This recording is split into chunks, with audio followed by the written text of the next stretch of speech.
लेकिन उनको भी करें।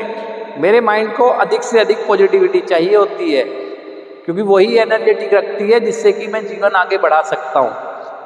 उसके बाद डिनर टाइम हो जाता है।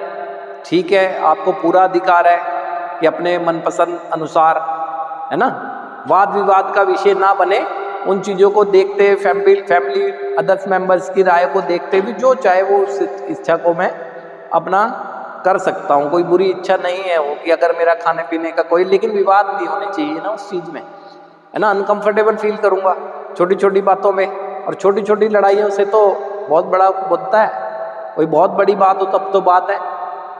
उसके बाद मैं पूरे दिन की दिनचर्या अनुशासन में रहते हुए कैसे बिताई है आज, और उसमें कैसा फील किया है।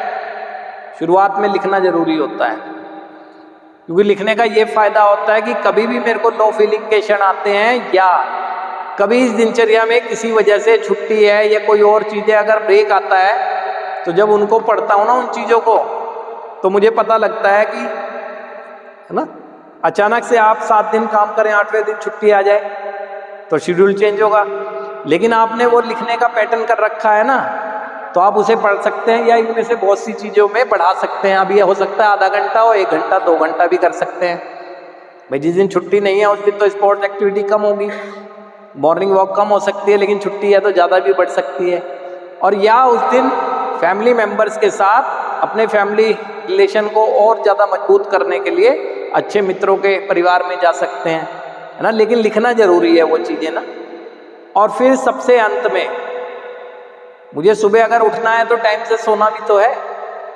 सोते जाते समय एक बात का ध्यान रखें, कभी भी ऐसी किताबें या ऐसे वीडियोस या ऐसी मूवीज नहीं देखें जो मात्र आपको लगता है कि मेरे को एक आनंद की अनुभूति देगी। आनंद की अनुभूति क्षणिक तो दे सकती है, लेकिन आपकी कई तरह की एनर्जियों को छीन लेगी वो, और मन शांत भी नहीं रहेगा मेरा। तो अच्छा ये है कि पढ़ना चाहता हूँ, मूवी देखना चाहता हूँ सोने से पहले कुछ अवधि, तो मैं देखूँ कि ऐसी चीज़ होनी चाहिए जो मेरा, अगर सपनों की श्रृंखला में भी मैं चला जाऊँ तो ऐसे ना आए जो मेरे को खुद ही घबराहट पैदा कर दे, या मुझे, है ना, कुछ उल्टा सीधा सोचकर मैं करवटें ही बदलता रहूँ। अगर मैं इस चीज़ों को शुरुआत के समय में, क्योंकि देखो शुरुआत में क्या होता है कि आप लोग जीना तो चाहते हैं, लेकिन जिंदगी दुनिया की जो है एक इसी तरीके फार्मूले में चल रही है। मुझे बड़ा अटपटा लगता है, तो मेरे लिए मुश्किल होता है। मैं भी तेजी से पाना चाहता हूँ, ये तेजी से वैसा ही जीना चाहता हूँ। इस वजह से कभी कभी मैं शॉर्टकट मारने की कोशिश करता हूँ, और सुधार का कोई शॉर्टकट है नहीं। ये विश्वास करें, आप लोग भी जीवन की मुख्य धारा में जुड़कर जी सकेंगे, लेकिन पहले उस पर उनके पैरेलल आने के लिए धीरे धीरे मुझे अभ्यास होना होगा ना, तब स्विच करेंगे ना उधर। और सबसे बड़ी बात एक चीज है, धैर्य रखना है आपको ना, धैर्यवान बने रहें। आप ये ना सोचें कि एक दिन में ऐसा जिएंगे तो आपको बहुत कुछ मिल जाने वाला है, आपको पता ही नहीं चलेगा। लेकिन एक समय बाद ऐसा अमाउंट आपके पास होगा कि आप बिना किसी के कहे, बिना अलार्म लगाए सुबह उठने भी लगेंगे, खाने भी लगेंगे टाइम से, नहाने भी लगेंगे, सब करने लगेंगे। और अगर नहीं कर रहे होंगे तो आपको बेचैनी होने लगेगी, क्योंकि माइंड को जो एक्टिविटीज हम सिखा देते हैं ना, अगर माइंड उसी समय पे वो एक्टिविटी नहीं कर रहा है तो आपको सिग्नल आने लगते हैं कि यार अनकंफर्टेबल फील कर रहा हूँ। तो आपको सजग, एकदम से अवेयर हो जाना चाहिए कि मैं ऐसा कुछ चूक गया हूँ जो नहीं कर पा रहा हूँ।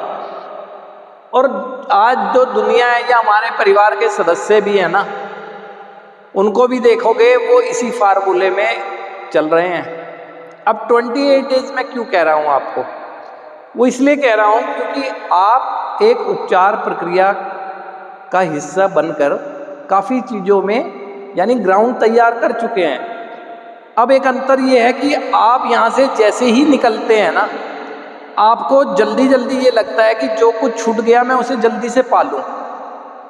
ऐसे में बहुत सा शेड्यूल डिस्टर्ब कर जाता है। माइंड यहाँ पर ट्रेंड हुआ है आपका किसी और चीज़ में, बाहर दूसरे लोग किसी और तरीके से रह रहे हैं, तो क्लैशेस होते हैं।